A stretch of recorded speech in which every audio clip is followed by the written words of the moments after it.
komentar dari @dwi cahyono ya, dia berkomentar seperti ini. Izin bang bertanya, kita bekerja di luar negeri, tiap bulan hanya transfer gaji bulanan tanpa ada transaksi penarikan.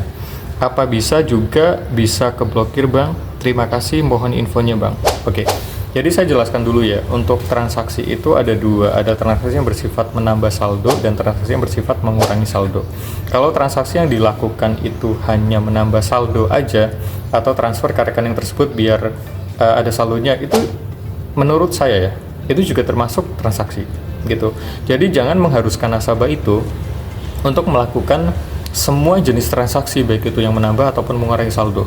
Kan nggak semua nasabah itu tujuan untuk membuka rekening itu untuk penarikan, untuk pembelian, untuk pembayaran, untuk transaksi belanja proses pakai kris atau dengan kartu debit dan lain sebagainya.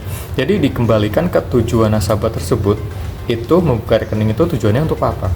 Pada saat kita membuka rekening itu kan di formulir ada loh, contoh di BRI. Kita pasti ditanya sama customer service, tujuan pembukaan rekeningnya itu untuk apa?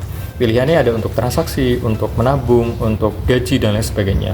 Kan itu dikembalikan ke nasabahnya. Jadi jangan hanya karena alasan rekeningnya itu nganggur selama 3, 6 sampai setahun mungkin hanya ada transaksi yang menambah saldo aja, itu ditahan atau diubah statusnya menjadi dormant atau pasif. Itu jangan seperti itu ya, karena untuk menambah saldo pun itu juga ada aktivitas transaksi. Yang namanya aktivitas transaksi itu kan di antaranya itu definisinya adalah transaksi yang bersifat menambah saldo dan mengurangi saldo. Ya pilih salah satu aja, itu kan terserah nasabahnya, karena nasabah kan yang memiliki rekening gitu loh. Jadi ini agak sedikit membingungkan ya, antara pemerintah, kemudian bank, dan lembaga keuangan.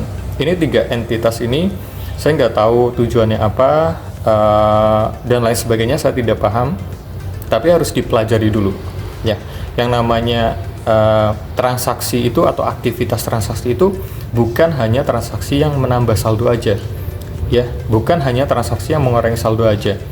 Ya, itu dikembalikan ke nasabahnya, dia mau transaksi yang menambah saldo atau mengurangi saldo ya terserah si pemilik rekening gitu loh. Jadi jangan dipatok harus melakukan aktivitas transaksi selain menabung atau menambah saldo, harus penarikan harus. Nah itu kan nggak seperti itu, tapi pada kenyataannya seperti itu. Jadi kasihan nasabah yang ada di luar negeri gitu loh, mau reaktivasi tapi dia nggak bisa balik dan tidak bisa diwakilkan oleh orang lain. Itu sih, itu komentar dari saya ya, semoga bermanfaat.